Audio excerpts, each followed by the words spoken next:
김정민 박사의 인류 문명과 종교의 기원을 찾아서 샤먼 바이블 제1장 문명의 새벽 제2편 여호와 야훼.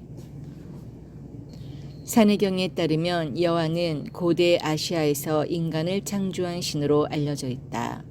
생김새는 흔히 새의 형태로 묘사되기도 하고 하반신은 뱀, 상반신은 인간인 모습으로 묘사되기도 한다.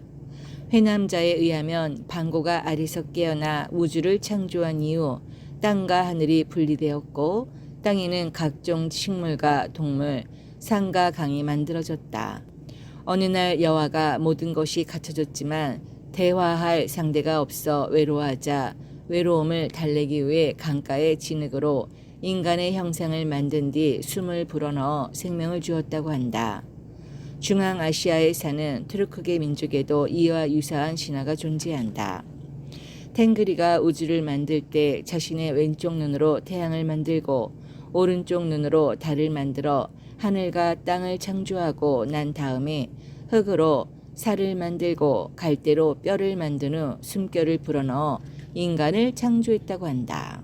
이처럼 산해경과 중앙아시아에 전해오는 천지창조 세계관이 비슷한 것을 알 수 있다. 진흙으로 인간을 창조한다는 내용이 두 기록에서 동일하게 나타나고 있다. 탱그리 신화에서는 여호와가 만들었다는 기록은 없으나 산해경에 기록된 신화의 장소나 중앙아시아 트르코즈계 신화는 모두 파미르 고원과 티베트 지역 일대에서 전해 내려오는 이야기들이다. 따라서 구전에 의해 약간의 차이는 있어도 모두 하나의 신화에서 내려왔다는 것은 분명하다. 홍수 신화에 대한 언급도 양쪽에 존재하는데 먼저 산해경의 내용을 보면 4개의 기둥이 무너지면서 하늘에 큰 구멍이 뚫려 홍수가 발생하자 자라의 다리를 잘라서 4개의 기둥을 다시 세워 하늘을 들어 올린 다음 5개의 빛나는 돌을 녹여 하늘에 뚫린 구멍을 메어서 홍수를 멈추겠다고 한다. 중앙아시아의 홍수 신화는 유대교와 더 비슷한 모양을 하고 있다. 중앙아시아의 홍수 신화는 느흐라는 인물이 탱그리의 계시를 받고 홍수에 대비하여 커다란 배를 만든 다음 지상의 동물을 암수 한 쌍씩 배에 태우고 사람도 남녀 4명씩 8명을 태워 홍수로부터 재난을 피했으며 홍수가 끝난 다음에 제비를 날려보내 제비가 나뭇가지를 물고 오자 육지가 있음을 알고 상륙하여 호세를 이어갔다고 한다. 전반적인 내용은 구약 성경과 대동소이하다는 것을 볼 수 있다. 다만 차이점은 제비와 비둘기, 자신의 가족 8명을 태운 노아와 가족이라는 표기 없이 사람 8명을 구했다는 누후 정도의 차이만 있다.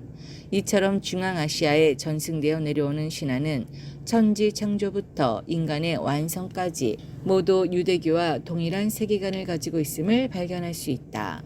이를 표로 정리하면 표 1과 같다. 한국과 이스라엘 두 종교 간의 차이점이 있다면 동양에서는 여호와를 여성의 신으로 복희는 남성의 신으로 묘사했으며 남매지간이었다는 점이다. 동양에서 여호와는 유일신이 아니라 부모가 있었다고 전해지는데 어머니는 질서의 신 화서로 우주를 배회하다가 번개의 신 내공의 발자국을 밟고 난 후 갑자기 임신했다고 전해진다.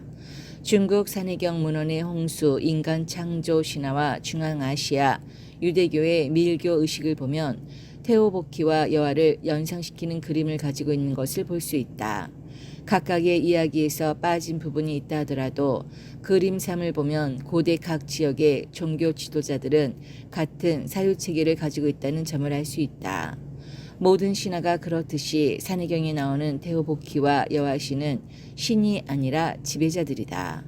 이집트, 인도, 일본, 아메리카 대륙에서 전승되어 오는 신화를 살펴보면 신들이 우리가 생각하는 형이상학적인 존재가 아니라 희노애락 감정을 가지고 인간처럼 행동하는 것을 볼 수 있다.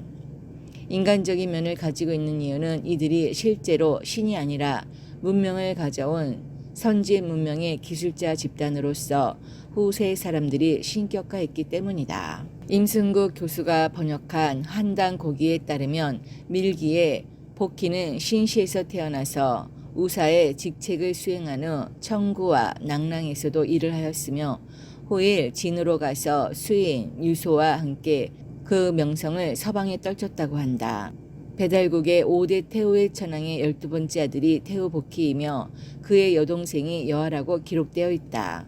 따라서 이들은 신이 아니라 지배 계급임을 알 수 있다. 여하의 존재는 몽골 샤머니즘의 전승에서도 보이는데 그 내용은 다음과 같다. 프리예프, 오트고니와 푸르비, 구르바다른이 공저한 몽골의 샤머니즘에 의하면 예전의 사람들은 높은 지대에 살았고 다른 동물들은 저지대에 살았는데 하늘의 9신들에게는 막내 여동생이 있었다고 한다. 그런데 하루는 포악하고 못생긴 자에 의해 여동생이 납치를 당했고 저지대로 끌려가 한동안 서로 만날 수 없게 되었는데 그곳으로 끌려간 막내 여동생은 들짐승밖에 없는 저지대의 땅이 매우 조화롭고 아름다운 곳이라는 걸 알게 되었다. 많은 고초를 겪은 끝에 여동생은 다시 신들과 재회하게 되었다. 막내 여동생과 오랜 논의를 한 끝에 그들은 천상의 자매를 창조하기로 결정했다는 기록이 있어 한국의 여화와 비슷한 이미지를 가진 인물이 등장한다.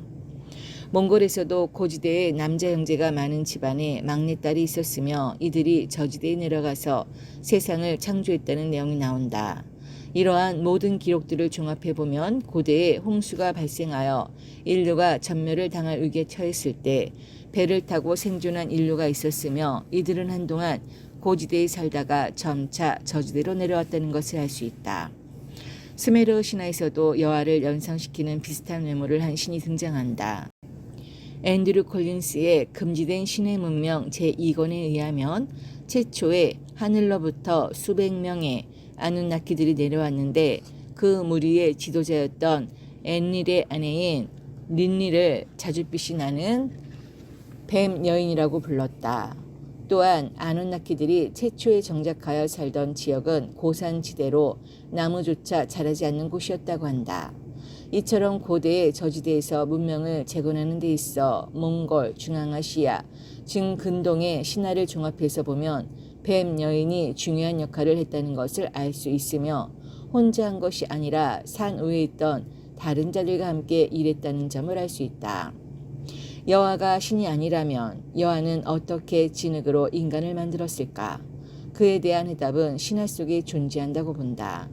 중앙아시아 트르코직에서 전해오는 인간 창조의 이야기를 보면 탱그리가 인간을 창조하던 당시 진흙으로 살을 만들고 갈대로 뼈를 만든 다음 입김을 불어넣어 아담 즉 사람을 만들었다고 했다. 이 내용은 홍수로 인류가 절멸의 위기에 처했을 때 방주에 타지 못하고 물에 휩쓸린 사람들 중 일부 생존자들은 홍수가 끝나고 살기 위해 마른 땅을 찾아 산 위로 올라갔을 것이다.